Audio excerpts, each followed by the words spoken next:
Hey everyone, it's FinalRound, and my name is Jordan. I hope you had a good Sunday. I told you Sunday was going to be a little bit crazy. It normally is a little bit crazy. That Celtics Warriors blowout was kind of big, but let's hope for a less crazier day for Monday. The slate isn't too big, but I did find some soft matchups that I liked for some players, so I'm going to hop right into it. You'll see images that will pop up on the screen. Those will be from a data app called Outlier. There'll be a link in the description that'll give you a 7-day free trial for Outlier. So we'll start with the teams that are on a back-to-back, and the reason why I do give the teams that are on a back-to-back is because if they're on a back-to-back, they're more susceptible to a blowout.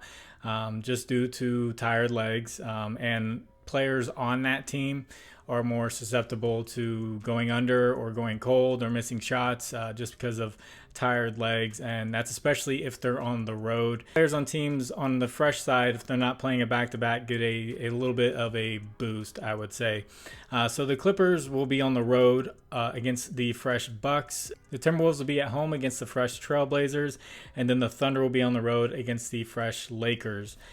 So this first pick is going to be Taylor Hendricks of the Utah Jazz, over 17.5 points, rebounds, and assists. This has already been bumped up, and it's at minus 115. Just a little bit of history on who Taylor Hendricks is. He is the 9th overall pick of the draft. He was drafted above Keyonte George for the Jazz, and Keyonte George, we know, has been playing very well. He spent some time in the G League, and he has come up, and he's played 25 plus minutes over the past 5 games. So that's why you'll see stats over his past 5 games. He's been in the starting lineup. This is definitely a guy that they want to develop and give more minutes to. Lauri Markkanen will be out for this game, which is huge. That's going to be a ton of shooting volume and some extra rebounding volume for players like Hendricks and Walker Kessler, their center, backup center, sometimes starting center, will be out as well. So obviously more rebounds. So the Wizards give up the 4th most points, the 9th most rebounds, and the most assists to the power forward position, where Taylor Hendricks will be starting at. In the 5 games that he's played 25 plus minutes, he's gone over this mark in 3 out of 5 games, and I definitely expect him to get more than 25 minutes as long as this game is competitive. Definitely, since Lauri Markkanen is going to be out. And for the people who would like just one stat category, I do like his rebounds over 6.5. This has been bumped up as well. This is at minus 142.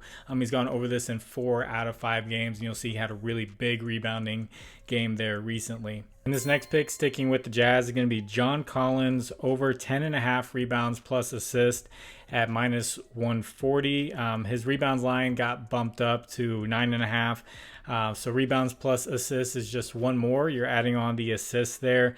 He's gone over this in 7 out of the last 9 games, and you'll see on the screen that I have the 4th most points against the center position, most rebounds against the center position, and then the 5th most assists against the center position. Against the Wizards on January 25th, he had 16 rebounds and 1 assist. His points, rebounds, and assists line came out at 25.5, and it's already been bumped up to 28.5. So just staying away from that. He definitely will get more volume shots because Lauri Markkanen is going to be out. So I still think his points could be a good play.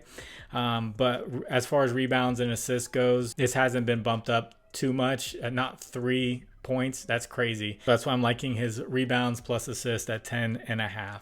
And if you guys could, please like the video, and if you haven't, please subscribe to the channel. If you have a little bit of extra time, could you leave a comment for the algorithm? Something has happened recently and the algorithm has blown up, and a lot of you are starting to see this channel. I've been doing this for over a year, and a lot of people are saying that they're new, and it's like, oh, welcome. I've been doing this for a while, but still appreciate anyone who comments and taking time out of their day to leave that comment. I get a lot of positive comments, and you guys are great. So this third pick is going to be on the other side of that game. I have a lot of picks from this game because there's a lot of soft spots. It's going to be Tyus Jones, over 9.5 assists at minus 115. This has also been bumped up. The Jazz give up the 2nd most assists to the point guard position. Tyus Jones has gone over this in 6 out of the last 8 games, and he had 4 14 assists against them in that January game. And also sticking with the Wizards, my fourth pick is going to be Deni Avdija. Now, a lot of people are going to go straight to his points, and his matchup isn't the best in the world. The Jazz give up the 18th most points to the small forward position, but I took a look at his first quarter points, and I was surprised to see this is plus 100. So this is even money. If you want to just take a shot, and his first quarter points is at 3.5, and I love it when it's at 3.5. He just needs 2 baskets to go over this mark, and for plus 100 and the hit rate that he's been hitting this at, I really like his chances. He went over this mark when they played in January. He had 4 points, so he got his 2 baskets. But as of late, he's really blown up, and he's been taking a lot more shots and making a lot more. He's averaging 9.3 minutes in that first quarter, so getting a lot of time. And that's over the past 10 games, and he's hitting this at 75% over the last 20 games. Definitely would take my chances for plus money on that 3.5 first quarter points for Deni Avdija. Now, his fifth pick, getting away from that game, I like Ayo Dosunmu of the Bulls. Over 1.5 3-pointers made. I'm surprised that this was still at 1.5 the way he shoots 3-pointers. This is at minus 110, and he's playing against the Kings, who give up the 7th most 3-pointers to the shooting guard position. He's gone over this in 8 out of the last 9 games, and he's averaging 5.7, almost 6 3-point attempts over the last 10 games. So we need him to shoot 33%, which isn't even that great of a shooting percentage for him to go over this line. He did play the Kings earlier this year on February 3rd, and he made 3 3-pointers against them.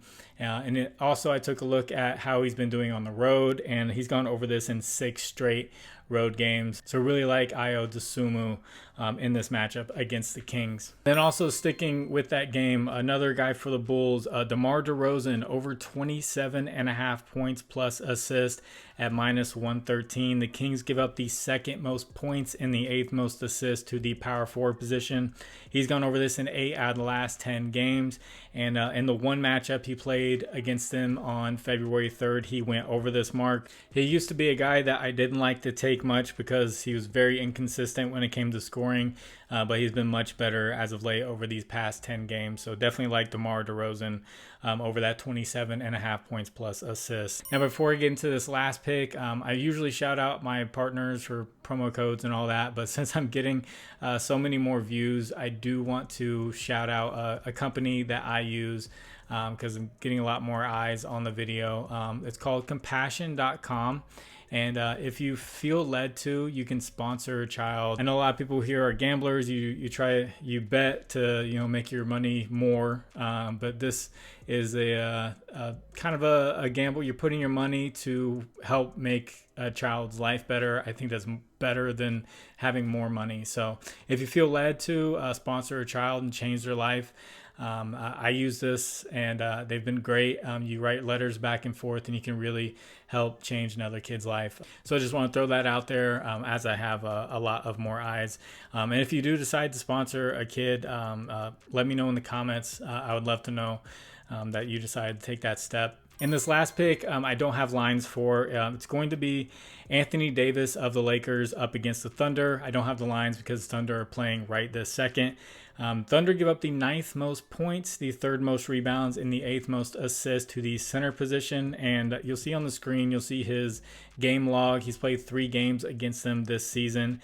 He's averaging 28 points, 13 rebounds, and 4.5 assists. He hasn't had a single bad game against the Thunder. And while I was looking this up, I looked at the box score for the Thunder game, and Yusuf Nurkic had 13 rebounds in the first 8 minutes of the first quarter against the Thunder. So that 3rd most rebounds to the center position will probably be an even higher ranking once that game is over. That was pretty crazy to see. So definitely like Anthony Davis in this matchup. And I had someone ask me, well, why don't you just film the videos the day of once you have all the lines out? And I know there's a lot of new people here. I was going to answer the question for him very nicely, but then he called me an idiot, and I decided to not respond to him. So I'll respond to anyone else who's thinking it and would more politely ask. I do work a full-time job during the day, Monday through Friday, and then I have a family and I like to spend time with them in the morning. I have free time at night, so I film at night. If lines are not out, then I'll just give the good matchup, and that's just how the channel's always been. It's how it always will be. And there's also a big benefit for seeing the lines the day before, because you can beat the bumps. Now for these lines have been out since the afternoon for a lot of these games, so a lot of them have been bumped up, like the ones that I've mentioned, but normally you get to lines at right when they come out, and you beat the bumps. And then later on throughout the day, if I had filmed in the morning, then you'd be getting a line that's a little bit higher than what you'd get that night before.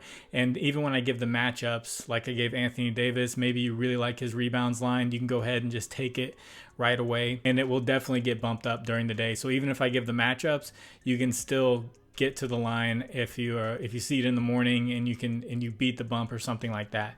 But if you'd like to discuss lines further, I have a Discord. The link is in the description. Conversations going on all day long there, so you can hop on in there, and there's conversation about even other sports, especially soccer. My guy Maya Quito, his second video for his channel, gave a 5-0 sweep on money lines.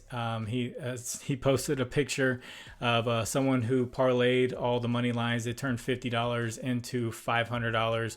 So definitely go check out Maya Quito's channel. Let's get him up to 500 subscribers in just a few days. That would be crazy for him, because that 500 you can monetize.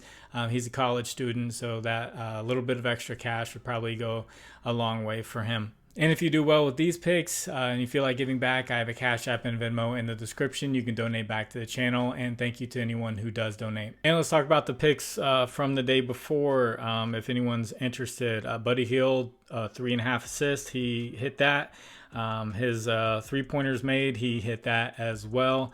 I did mention if you want to get extra money, you could do points plus assists. I know he had a really good points matchup, but he didn't play in the fourth quarter at all.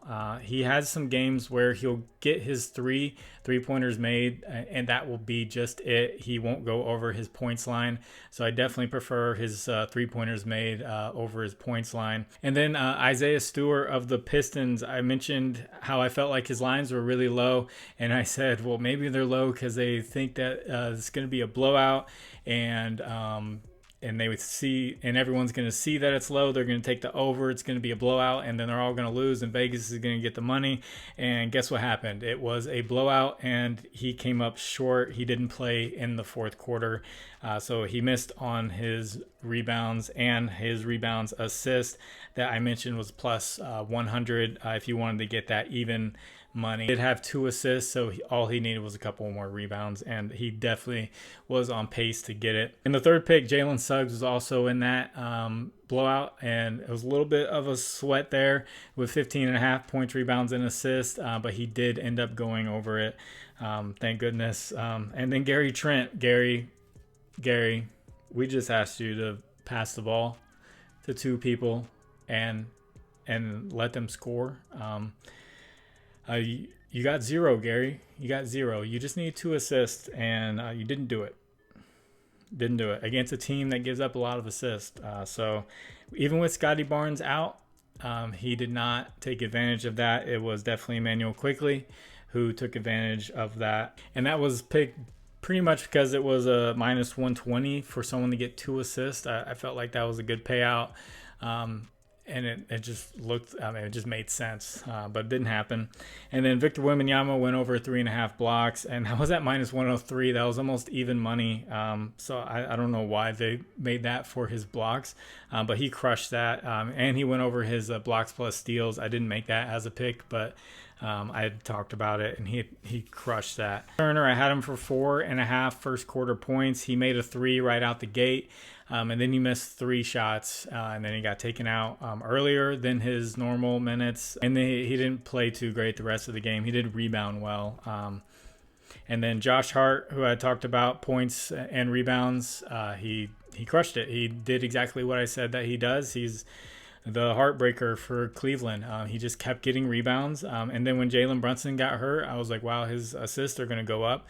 And he ended up getting a triple-double. So that was definitely huge.